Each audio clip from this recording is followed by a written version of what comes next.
The massive observation vessel hung silently in space, hidden behind Earth's moon. Inside the gleaming control room, lead researcher Keiho's eyes widened as he watched the holographic displays floating before him. His long fingers moved through the three-dimensional images, each showing different scenes from Earth. "This makes no sense," Keiho muttered, his gray skin taking on a darker shade of worry. He had studied 15 different alien species in his career, but humans were unlike anything he had ever seen. The displays showed humans jumping from high places, with nothing but fabric to slow their fall, diving into deep ocean caves, and climbing frozen mountains in conditions that should kill them. Neri, his young assistant, stood nearby, her own eyes fixed on the data streaming across her screens. She had triple-checked every reading, but the results stayed the same. "Sir, look at this," she said, sending a new video to Keiho's display. "These humans are running towards a burning building." Keiho watched as human firefighters rushed into flames that would have made any sensible species run the other way. "Are they being forced? Is this some kind of punishment?" "No, sir. They're doing it to save others.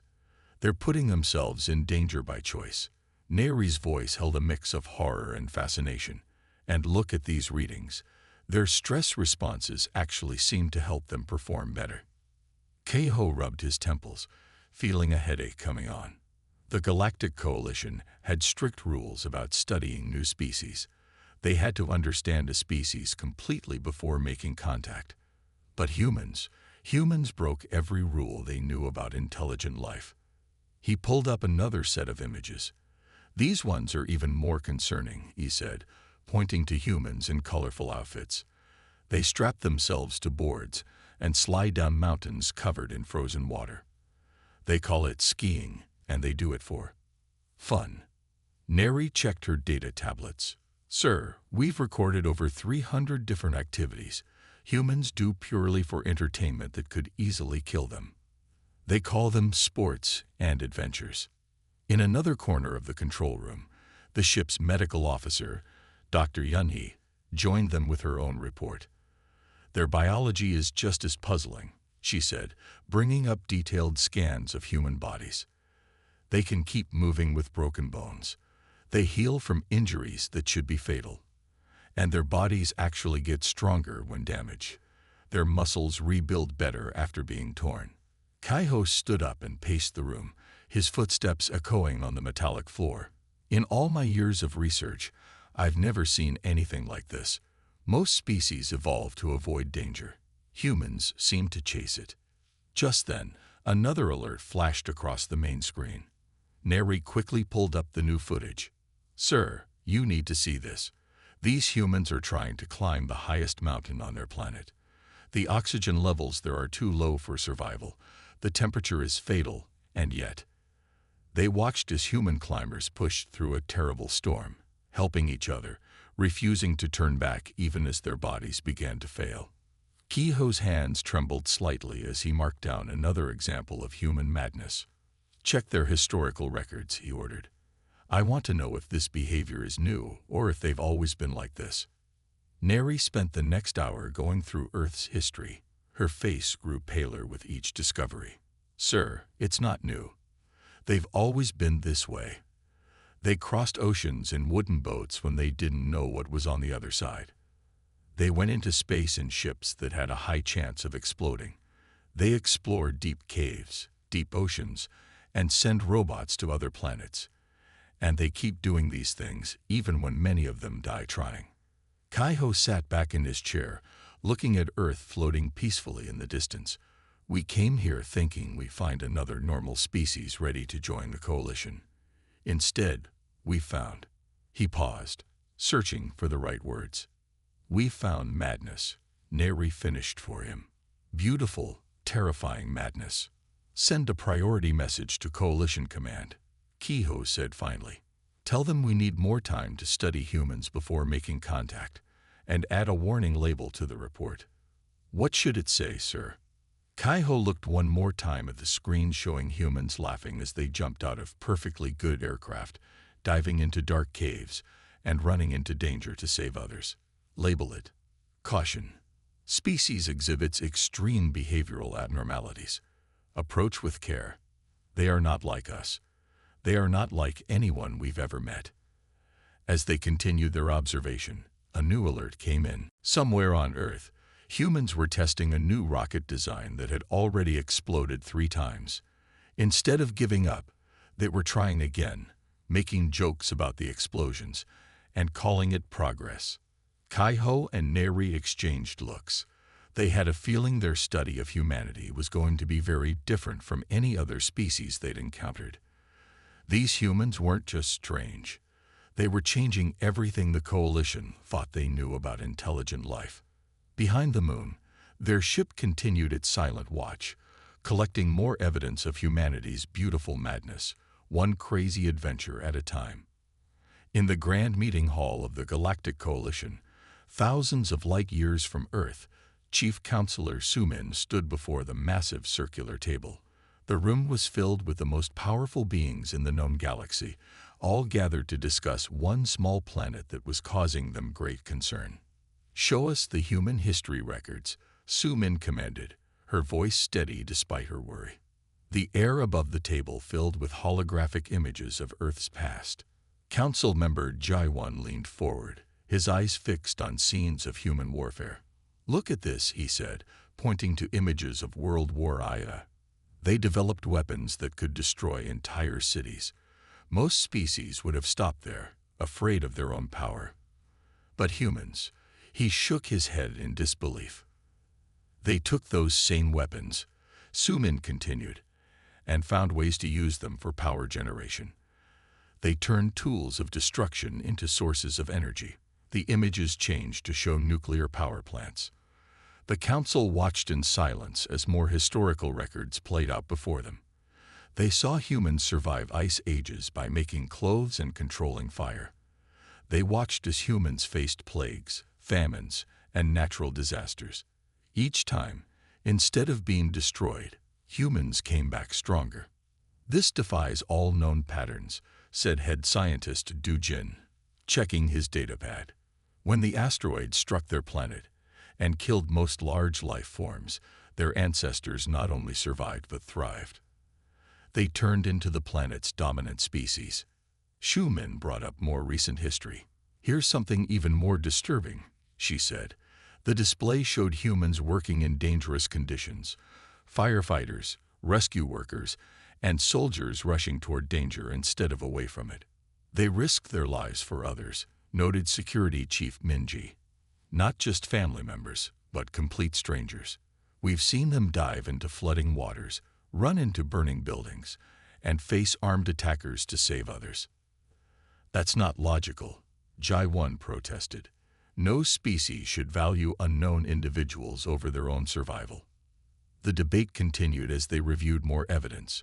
They saw humans donate organs to save others, knowing it would weaken them. They watched parents work multiple jobs in harsh conditions to give their children better lives. They observed humans fighting against unfair systems, even when it cost them everything. "Look at their space program," Du Jin added, bringing up new images. Their first attempts at reaching space had a high chance of failure. Many died, but they kept going. They celebrated their failures as steps toward success. Xu Min walked around the table, looking at each council member. "We've studied thousands of species. All of them develop based on survival and logic. When something fails, they stop. When something is dangerous, they avoid it. But humans do the opposite," Minji finished. "They see failure as a challenge. They see danger as an opportunity." The images changed again, showing human medical achievements. They experiment on themselves. Du Jin noted with a mix of horror and admiration. The first human doctors tested medicines on their own bodies. Their scientists exposed themselves to dangerous conditions to understand them better. "And their emotional bonds," Jai-1 added, "they're unlike anything we've seen. They form connections with non-family members that are as strong as genetic ties. They even bond with other species. Look at these pets they keep." The council spent days reviewing the data.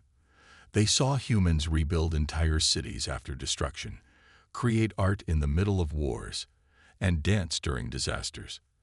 They watched humans climb the highest mountains because they were there, explore the deepest oceans to see what's down there, and send signals into space, hoping someone would answer. "We need to make a decision," Sumin said finally. "Standard protocol says we should make contact with any species that reaches their level of technology. But humans, they're not standard." Minji pulled up the latest observation reports. They're already planning missions to Mars, knowing the first attempts might fail. They're designing ships to reach other stars, even though the journey would take generations. "They're going to reach us eventually," Jaiwan said quietly. "Whether we contact them or not. The question is, are we ready for them?" Xu Min looked at Earth's image floating above the table. "Maybe the real question is, are we ready for what they might teach us? Their madness. It works. They've achieved things that should be impossible, simply because no one told them they couldn't, or because someone did tell them they couldn't, and they decided to prove them wrong." The council members sat in thoughtful silence. They had come together to decide if humans were ready to join galactic civilization. Now they were wondering if their civilization was ready for humans. Outside the council chamber, the gathered data continued to grow.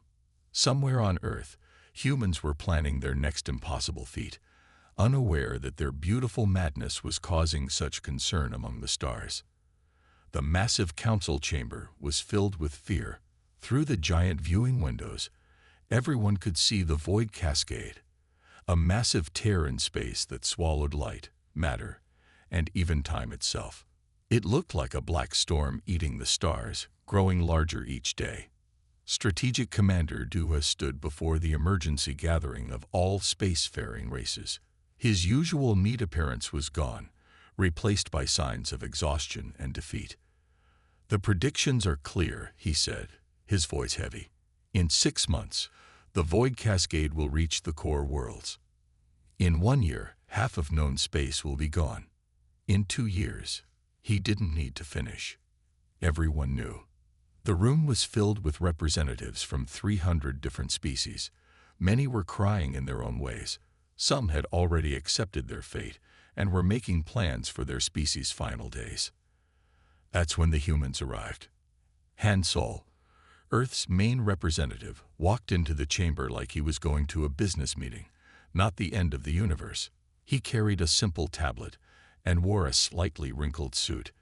Behind him came his team: scientists, military leaders, and engineers. "Sorry we're late," Han Sol said, taking his seat. "We were running some numbers of our own." Duha began explaining the situation again for the humans' benefit. He showed the complex calculations, the failed attempts to stop the void cascade, and the final prediction: 99.98% chance of total civilization collapse. Han Sol listened quietly, but those who watched him noticed his fingers tapping faster and faster on his tablet. Finally, he stood up, interrupting Duha's careful explanation of how they planned to save as many species as possible in the remaining time. "This is unacceptable," Han Sol declared. His voice wasn't loud, but it cut through the chamber's gloomy atmosphere like a knife. "The predictions are absolute," Duha said gently, thinking the human didn't understand. "We've tried everything. The void cascade cannot be stopped. It's a force of nature." Han Sol walked to the center of the chamber. "Have you tried hitting it with a star?" The silence that followed was complete. 300 species stared at the human in shock. That's impossible," someone finally said. "Why?" Han Sol asked. He turned to face the gathered aliens. "Has anyone tried it? Has anyone tried anything except running away?" "We've run millions of simulations," Duha explained. "Fighting the void cascade is like trying to fight a black hole. It's not just futile. It's insane." Han Sol grinned. It was a grin that made several alien species very nervous. "Good thing we brought some insane ideas then." He waved to his team, and they started presenting their own data. The human scientists had spent the last week not accepting defeat, but looking for ways to fight back. They had crazy ideas involving stellar manipulation, gravity weapons, and things that made the alien scientists' heads hurt. These plans have a very low chance of success, Duha pointed out after reviewing them. Better than no chance, Hansol replied. Look, maybe we'll fail. Maybe the void cascade will eat us all. But I'll tell you this, humanity isn't going to sit quietly and wait for death. We're going to fight, even if it's hopeless. Especially if it's hopeless. One of the alien scientists spoke up. But why? Why waste energy on a fight you cannot win? Hansol looked around the room. Because that's what humans do. We fight impossible odds. Sometimes we lose. Sometimes we surprise ourselves and win. But we always fight. He walked to the viewing window and looked at the approaching darkness. Throughout our history, humans have faced things that seemed unbeatable. Ice ages, plagues, world wars. Every time, someone said it was hopeless. Every time, some humans decided to fight anyway. And sometimes, just sometimes, that made all the difference. The chamber was silent again, but this time it was different. Some of the aliens were sitting straighter. Others were looking at their data with new eyes. We have 6 months before the void cascade reaches the core worlds, Hansol said. That's 6 months to try every crazy idea we can think of. 6 months to prove that 99.98% chance wrong. Who's with us? Duha looked at his prediction engines, then at the determined humans. Against all logic, he felt something he hadn't felt in weeks. Hope. Very well, he said. Show us these insane plans of yours. But I warn you, what you're proposing breaks several laws of physics. Hansol's grin got wider. Wouldn't be the first time humans broke the laws of physics. Sometimes the laws need breaking. And so, as the void cascade continued its approach, the greatest minds of 300 species gathered around a group of humans who refused to accept impossible odds. Whether they would succeed or fail remained to be seen, but one thing was certain. Humanity's madness was starting to look a lot like courage to their alien allies. In the Coalition's main scientific chamber, Yu-Jin stood before the largest gathering of alien scientists ever assembled. Her presentation screen showed a simulation that made most of the audience feel sick just looking at it. So, Yu-Jin said, smiling as if she was suggesting a picnic rather than potential solar system destruction, we're going to turn our sun into a bomb. Chief Scientist Taiho's scales turned from their normal blue to a sickly green. Around the room, various alien species showed their distress in different ways, some changing colors, others releasing stress pheromones, and a few simply fainting. Yu-Jin continued, pointing to complex diagrams. We figured out how to create a controlled solar detonation. Think of it like a guided explosion. We'll use the sun's own mass against the void cascade. This is suicide. Taiho finally found his voice. You're talking about deliberately destabilizing a star, your own star, the one that keeps your planet alive. Yes, Yu-Jin nodded happily. That's exactly what I'm talking about. Look at these calculations. She brought up new diagrams. They showed massive energy waves, carefully timed explosions, and something that looked suspiciously like a surfer riding a wave. Except the wave was made of solar plasma, and the surfer was Earth itself. Senior physicist Min-Su, who had been quiet until now, stood up. Let me understand this clearly. You want to trigger a controlled explosion in your sun, use the energy released to create a directed plasma wave, and somehow ride this wave to generate enough force to punch through the void cascade. Exactly. Yu-Jin beamed. See, you do understand. But that's... Min-Su struggled for words. That's like trying to stop a hurricane by setting off a nuclear bomb. Actually, Yu-Jin said, it's more like stopping a hurricane by setting off a much bigger hurricane, which, by the way, we've also considered doing back on Earth. The room erupted in chaos. Scientists from dozens of species started talking at once, most of them trying to explain why this plan would definitely kill everyone. Yu-Jin waited patiently, still smiling. The variables. Taiho finally shouted above the noise. There are too many variables. The slightest miscalculation would destroy your entire solar system. Yu-Jin pulled up more data. We've run the numbers thousands of times. Yes, there's a 97% chance this will go horribly wrong, but there's a 3% chance it will work perfectly. The room fell silent. Taiho stared at her. You consider a 3% success rate acceptable? Well, Yu-Jin said, checking her notes, it's better than the current survival rate of 0%, isn't it? One of the younger alien scientists raised a trembling appendage. But what about your people? Your planet? Everything you've built? Yu-Jin's smile finally faded, replaced by a serious expression. Listen, we've talked about this back home. Every human on Earth knows the risks. But we also know that if we do nothing, we die anyway. At least this way, we die trying to save everyone. She brought up a new image. Earth, beautiful and blue. Humans have always been willing to risk everything for a chance at something better. Throughout our history, we faced extinction-level events. Each time, we survived by doing something that seemed crazy at the time. But this is different. Taiho protested. This is deliberately causing a stellar event that could destroy multiple star systems. Yes, Yu-Jin agreed. And isn't it exciting?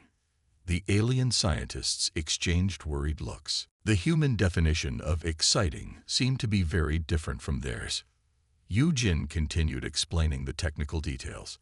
They would need to position massive energy collectors around the sun. They would have to time the detonation perfectly. They would need to somehow control the most powerful explosion ever attempted by any species.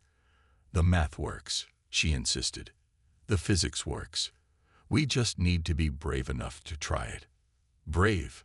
Min-Su squeaked. You mean insane enough? Sometimes they're the same thing, Yu-Jin replied. She looked around the room. Look, I know this sounds crazy. But right now, crazy might be our only option. We can either sit here and wait for the void cascade to consume everything, or we can try something so impossibly ridiculous that it just might work. Slowly, very slowly, some of the alien scientists began looking at her calculations more carefully. They started finding small ways to improve the plan, suggesting modifications that might increase the success rate from 3% to maybe 3.1%. You know, one of them finally said, if we adjust the timing sequence here, we might get it up to 4%. Yu-Jin's smile returned. Now you're thinking like a human. Let's see if we can get it up to 5%. As the scientists began working together, Taiho watched with a mixture of horror and admiration. Perhaps this was why humans had survived so long. They didn't just face impossible odds, they embraced them with enthusiasm.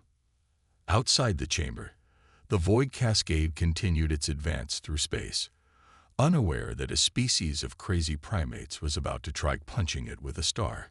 Commander Minho stood on the bridge of the Earth flagship, Impossible Dream, watching as thousands of ships moved into position around the sun. Human vessels flew alongside alien ships, all working together in a dance that had never been attempted before. All ships report ready, his communications officer announced. The young officer's voice was steady, despite the fact that they were about to try something that might destroy their entire solar system. Minho nodded and opened a channel to Neri's coalition command vessel. Coalition fleet, are you in position? Neri's face appeared on the main screen. Like all her species, she looked more nervous than usual, her skin shifting colors rapidly. We are ready, Commander. Though I must register one final protest about this plan. Noted, Minho said with a smile. Now, let's make history, or end it. Either way, it'll be interesting. Around the sun, massive energy collectors began powering up. Each one was the size of a small moon, built in record time by combining human and alien technology. They looked like giant silver petals arranged around a golden flower. In the science vessel nearby, Keiho and his research team watched in amazement. The humans were showing none of the fear that would be normal in this situation. Instead, they seemed energized, focused, working with incredible efficiency. "Look at their stress readings," one researcher noted. "By all normal standards, they should be paralyzed with fear. Instead, their performance metrics are actually improving." Keiho nodded, recording everything. "It's as if the worse things get, the better they function." Absolutely fascinating. On the Impossible Dream, Minho received the final confirmations. Every ship was in place.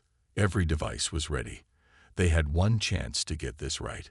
"Begin primary sequence," he ordered. His crew moved with practiced precision, their months of training showing in every action. The energy collectors started to glow. The sun's surface began to ripple as the devices affected its massive energy field. Warning alarms blared across every ship as radiation levels rose. "Coalition fleet, stand by," Minho called out. "Phase 1 commencing in 3, 2, 1. The first energy pulse hit the sun's surface. A massive solar flare erupted, bigger than anything ever recorded. Several alien ships automatically started to retreat, their safety protocols kicking in. "Hold position." Neri commanded her fleet, though her voice shook. "Trust the humans." The next phase began. More pulses hit the sun, each one precisely timed. The star's surface began to dance with energy patterns never seen before. The humans had turned the sun into their instrument, and they were playing a symphony of destruction. Energy levels at 300% of predicted values, someone reported. 400%, 500%.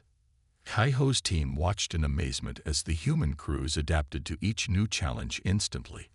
When systems overloaded, they found workarounds. When barriers appeared, they smashed through them. They were operating far beyond their normal capabilities. "It's like they've evolved on the spot," Keiho muttered, recording furiously. "Their cognitive functions are accelerating under pressure. They're literally thinking faster as the danger increases." The sun began to pulse with a rhythm that shouldn't have been possible. The humans had somehow turned a star into a weapon, and they were aiming it right at the approaching void cascade. "Final sequence," Minho announced. His voice was calm, but his eyes sparkled with excitement.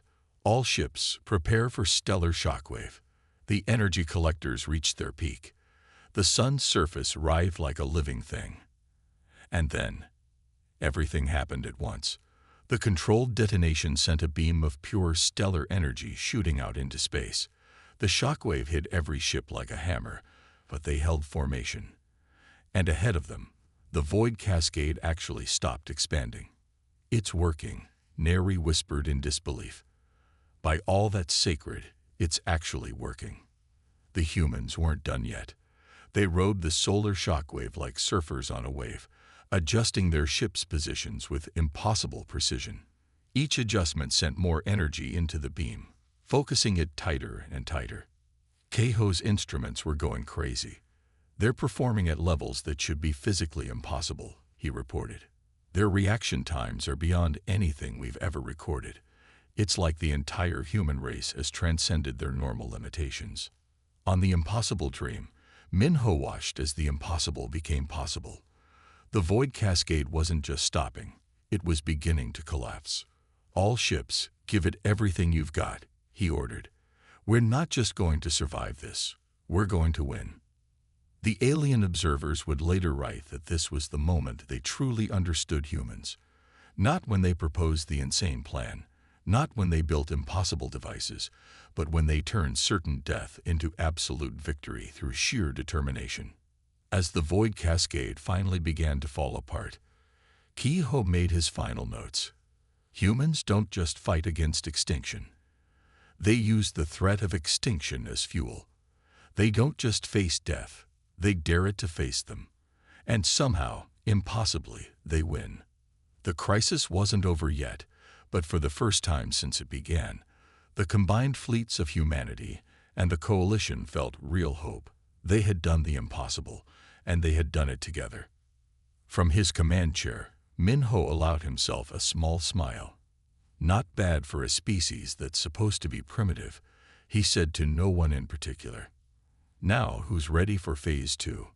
The aliens would later learn that there wasn't actually a Phase 2 in the original plan, but that was humanity for you. Always ready to push just a little bit further, to try just one more impossible thing. Because that's what humans do. They make the impossible possible, and then they ask what's next." The Grand Council chamber of the Galactic Coalition had never been so full. Representatives from every known species gathered to discuss the impossible thing that had just happened. At the center of attention sat a small group of humans, looking surprisingly casual for people who had just saved the universe by punching a void with a star. Chief Counselor Sumin stood at the podium, looking at the assembled beings. "We are here today," she began, "to reconsider everything we thought we knew about intelligence and civilization." Behind her, massive screens showed footage from the recent crisis. The images of human ships surfing a solar shockwave still made many aliens feel dizzy. Kaiho, now promoted to head of Sinological Studies, presented his findings. "For centuries, we believed that advancement meant moving away from emotion toward pure logic. We were wrong." He brought up displays showing human brain scans from during the crisis. "Look at this," he continued. "When faced with certain death, humans don't freeze. They don't follow logical paths to acceptance. Instead, they become more creative, more determined, more alive." The council watched as Kaiho showed them more evidence. Humans playing sports in zero gravity between crisis planning sessions. Humans making jokes while adjusting devices that could destroy solar systems. Humans dancing after successful test runs. "We thought they were primitive because they held on to their emotions," Kaiho explained. "But those emotions, combined with their illogical persistence, let them see solutions we couldn't imagine." Neri stepped forward to share her experiences commanding the Coalition fleet. "They don't just ignore impossible odds," she said. "They seem to enjoy them. The harder something becomes, the more excited they get about trying it." The council members murmured among themselves. This went against everything they had believed about civilizational development. "And there's more," Sumin added. She played recordings from the human ships during the crisis. The aliens heard laughter, music, and even singing while the crews performed their impossible tasks. "They call it whistling in the dark," she explained. "Making light of serious situations actually helps them think better. What we saw as disrespect for danger is actually a sophisticated coping mechanism." Yujin, the physicist who had designed the solar detonation, stood up to speak. "You know what the funny thing is," she said with a grin. "We're already thinking of ways to improve the process, just in case we need to punch another void with a star." Several council members looked horrified at the thought of doing this again. The humans in the room all nodded enthusiastically. "And that," Kaiho said, "is perhaps their most remarkable trait. They never stop pushing boundaries. They never accept limitations. In a universe of infinite possibilities, they seem determined to try them all." Shumin called for the final vote. The decision was unanimous. Earth would be welcomed as a full member of the Coalition, but they needed a new classification for humans. Species Type 4, or Advanced Civilization, didn't seem to fit. "I have a suggestion," Kaiho said. "Let's call them probability defiers. They don't just beat the odds. They act like the odds don't exist." The humans loved their new classification, so much that they immediately proposed celebrating with an interstellar extreme sports competition. "Think about it," Hansol said excitedly. "We could have zero-gravity skateboarding, solar sail racing, asteroid parkour." The aliens watched in a mixture of horror and fascination as the humans enthusiastically planned more dangerous activities. But now they understood. This wasn't madness. This was humanity's greatest strength. As the council session ended, Sumin made one final note in the official record. "Today marks a new chapter in galactic history. We have learned that progress doesn't always mean what we think it means. Sometimes the most advanced thing you can do is laugh in the face of impossible odds. Sometimes the most logical choice is to be completely illogical. And sometimes, just sometimes, the most sophisticated response to the universe's challenges is to look them in the eye and say, "Watch this." Outside the council chamber, humans were already setting up the first interstellar skateboard ramp. Several young aliens were cautiously signing up to try it, infected by humanity's boundless enthusiasm. Keho watched it all with a smile. Perhaps, he mused, this is how the universe meant for us to evolve all along. Not by becoming more logical, but by becoming brave enough to be a little bit mad. The story of humanity's entry into the galactic community didn't end there. In fact, it was just beginning. But that's another story, probably involving more explosions, more impossible odds, and definitely more skateboarding in space. End of story.